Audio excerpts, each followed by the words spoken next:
Hola, ¿qué tal? Soy Víctor Seminario y vamos a hablar de lo que es enfermedad diarreica aguda en niños. Muy bien, para hablar de lo que es enfermedad diarreica aguda, primero tenemos que definir bien lo que es una diarrea. Una diarrea básicamente se va a definir como el aumento en frecuencia, volumen, consistencia o cambios en las características de las deposiciones consideradas normales para una determinada persona. Ahora, hablando en niños, hablando en términos pediátricos, vamos a ver que esos términos no van a ser tan exactos para ellos, debido a que va a ser muy variable. Por ejemplo, la frecuencia, un niño que está lactando va a poder tener una frecuencia de 8 a 12 veces al día en hacer sus deposiciones. El volumen, en el caso de los niños, va a ser muy variable, ya que va a depender mucho de la ingesta. Un niño que va a ingerir más alimentos, más líquidos, pues va a tener un mayor volumen de heces, sin necesariamente tener diarrea. La característica más importante que vamos a tener que notar justamente para dar el diagnóstico de un cuadro diarreico en un niño va a ser justamente los cambios en la consistencia. Un niño que de un día para otro, de unas heces más o menos pastosas a unas heces totalmente líquidas, acompañados de otros signos característicos, nos va a dar ya el diagnóstico de diarrea, de un cuadro diarreico. Ahora bien, la enfermedad diarreica aguda es un problema en realidad de salud pública en nuestro país. Vamos a ver que aquí en Perú los cuadros diarreicos son muy comunes en niños. Es lo que casi siempre llega a la consulta del día a día, ya que un niño en promedio va a tener de 9 a 10 episodios por año de diarrea. Y a su vez, también los cuadros diarreicos van a ser los causantes de cerca del 12% de las muertes infantiles en una edad de menos de 5 años, sobre todo cuando tenemos niños con factores de riesgo, es decir, que van a tener cuadros diarreicos y que a la vez pues tienen ciertos estados de malnutrición, de deshidratación previa u otros factores de riesgo. Bien, entonces es muy importante que sepamos definirlo, diagnosticarlo, identificarlo y posterior a ello también tratar este cuadro. Ahora bien, una vez que nosotros ya hemos diagnosticado y hemos dado el diagnóstico de una diarrea, de un cuadro diarreico agudo, tenemos que ver justamente si es un cuadro diarreico, como ya dije, agudo, si es un cuadro persistente, si es un cuadro crónico, y a la vez también fijarnos en las características de la diarrea, si es una diarrea acuosa o si es una diarrea de tipo disentérica.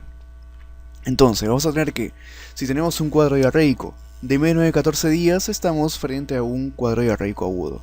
Una diarrea persistente va a ser cuando el cuadro persiste por más de 14 días, y si persiste por más de un mes, ya estamos frente a un caso de diarrea crónica, donde ya las etiologías cambian completamente y pues va a ser motivo de otro video y otra clase. También tenemos que ver en la diarrea las características que van a tener justamente las deposiciones.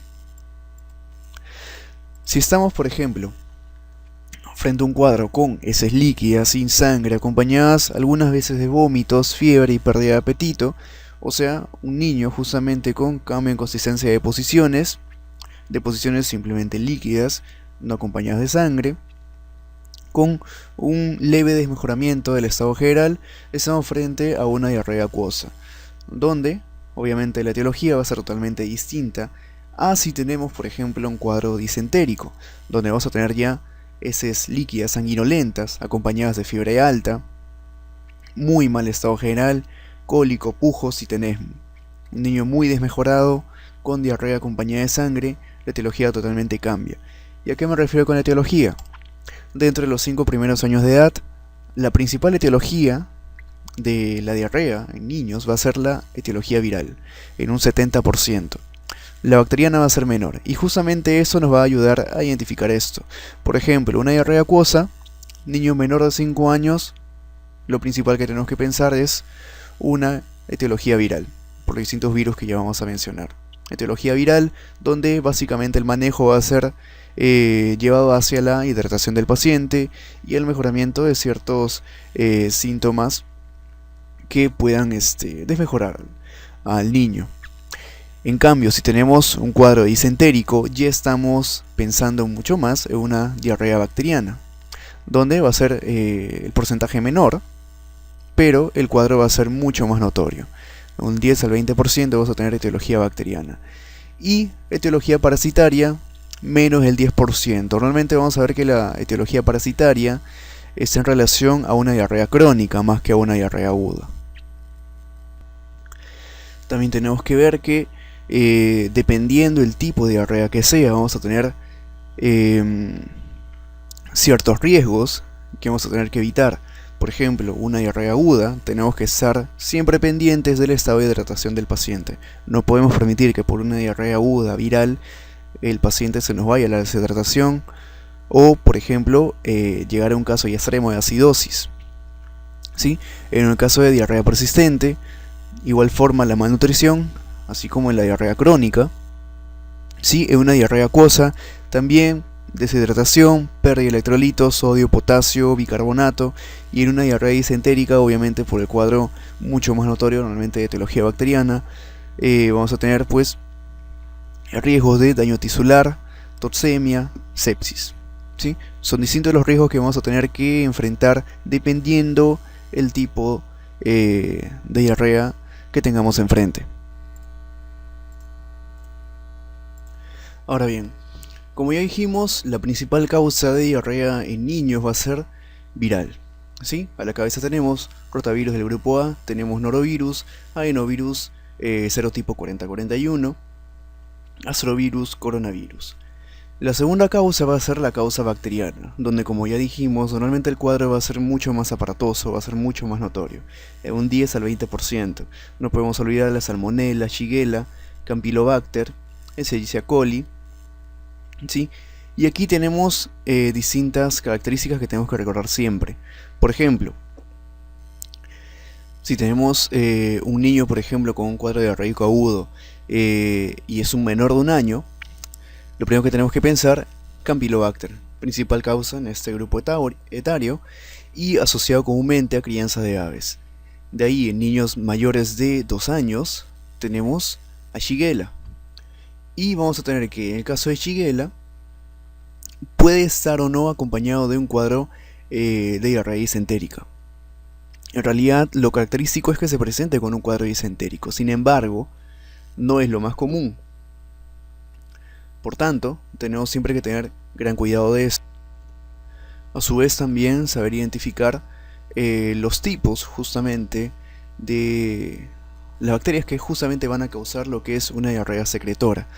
En esto, como principal, tenemos pues al Vibrio cholerae y también tenemos a la Escherichia coli enterotoxigénica, ¿sí? Que van a causar una diarrea secretora, de secreción muy abundante, acuosa muy abundante, que puede llevarnos rápidamente a la deshidratación del paciente. De ahí también tenemos a lo que es la causa parasitaria con Yardella amblia, Balantidium coli, Cryptosporidium. Ahora bien, en el caso de diarreas por causa parasitaria, normalmente no vamos a tener un cuadro agudo, normalmente tenemos un cuadro ya crónico. Sí, por ejemplo, el causado por Yardella amblia, donde vamos a tener normalmente un niño con un cuadro diarreico, pero que a la vez presenta desnutrición. Bien, ahora, rotavirus. Rotavirus va a ser un virus ARN, miembro de la familia Reoviridae. El rotavirus en sí va a ser la causa más común de diarrea grave, ¿sí? Diarrea grave acuosa, especialmente en menores de 5 años de edad. ¿Sí? Va a ser la principal causa viral justamente en este grupo etario. Los virus van a ser detectados con más frecuencia en los casos de gastroenteritis que van a precisar justamente ingreso hospitalario justamente por la gravedad del cuadro que se presenta. La vía de transmisión va a ser fecal-oral, ¿sí? Y el virus va a ser un virus icosaédrico de doble montura que va a tener el aspecto de una rueda, ahí que viene su nombre justamente rotavirus. Ahora, ¿cuál es la clínica del rotavirus? El rotavirus se va a presentar como un cuadro diarreico agudo, pero vamos a tener algunas características que nos van a permitir identificarlo con mayor facilidad. El rotavirus, la diarrea por el rotavirus, se va a presentar primero como un cuadro respiratorio, es decir, un niño que comienza repentinamente con tos, coriza, es decir, inflamación de vías respiratorias superiores, rinorrea, aparentemente un cuadro gripal, un leve resfrío, que después, horas después, debuta con vómitos, ¿sí? Fiebre y comienza con una diarrea acuosa muy abundante que puede llevar al niño a la deshidratación y por ello la gravedad del cuadro. ¿Sí? El diagnóstico realmente lo vamos a dar con ELISA o aglometilación en látex. Para el tratamiento es una diarrea viral, por tanto el tratamiento básicamente va a ser sintomático, manejo sintomático, va a ser la hidratación del paciente, muy importante, ¿sí? Probióticos han descrito en algunos casos que pueden apoyar a disminuir la gravedad del cuadro, y el rasecadrotilo, ¿sí? O racecadotrilo, que va a ser justamente un antisecretor que va a ayudar justamente a disminuir la gravedad del cuadro. Eso lo vamos a poder utilizar a partir de los 3 meses de edad. Sin embargo, el uso de antisecretores no nos va a excluir la necesidad justamente de la rehidratación del paciente frente a un cuadro de deshidratación tan grave como puede causar los rotavirus.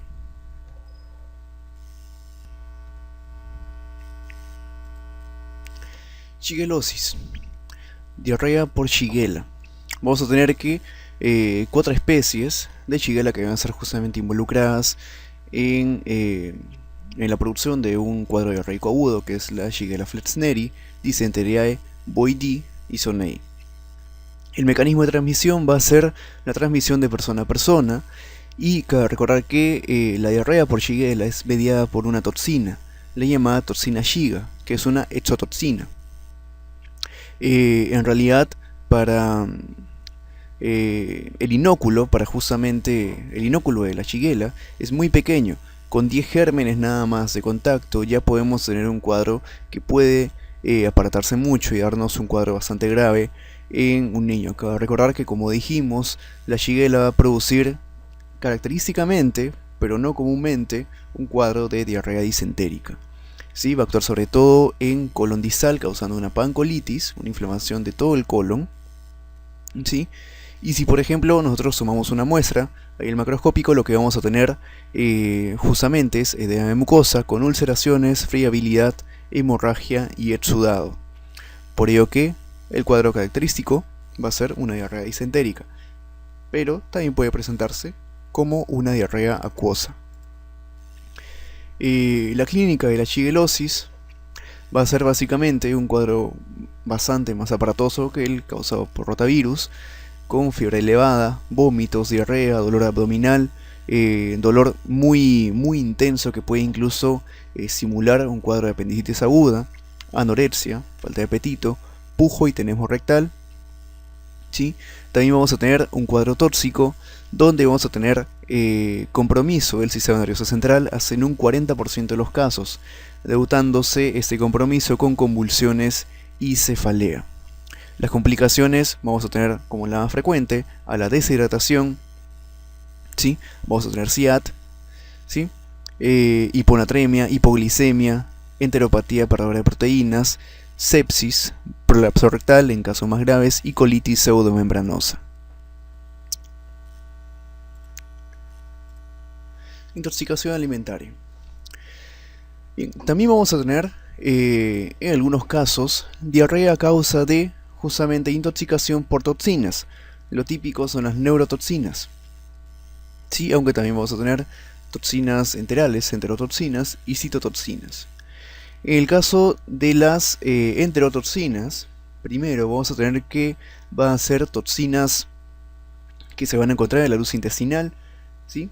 No van a causar destrucción celular, pero van a causar, mediante mecanismos osmóticos, la secreción abundante de líquido. Por tanto, lo que van a causar es una diarrea acuosa, una diarrea secretora, que puede llevarnos rápidamente a la deshidratación del paciente, ¿sí?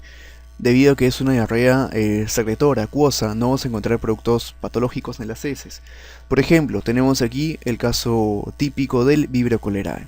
¿Sí? El Vibrio cholerae, vamos a tener una diarrea secretora, muy grave por cierto, que nos puede llevar a la deshidratación muy rápida del paciente, al Clostridium perfringens y también a la Escherichia coli enterotoxigénica. Esa sobre todo hay que remarcarla, ya que va a ser la principal causa de diarrea del viajero. Luego tenemos a las neurotoxinas, ¿sí? Como una toxina preformada en alimentos con clínica precoz. básicamente van a ser toxinas, ¿sí? Que van a actuar en un primer momento en el centro del vómito, en el hipotálamo, y por tanto la clínica precoz justamente debe estar representada por aparición brusca de vómitos, que posteriormente pueden debutar o no con diarrea. Por ejemplo, tenemos al estafilococo aureus, ¿sí? Por ejemplo, por comer alimentos lácteos guardados, Bacillus cereus por comida recalentada.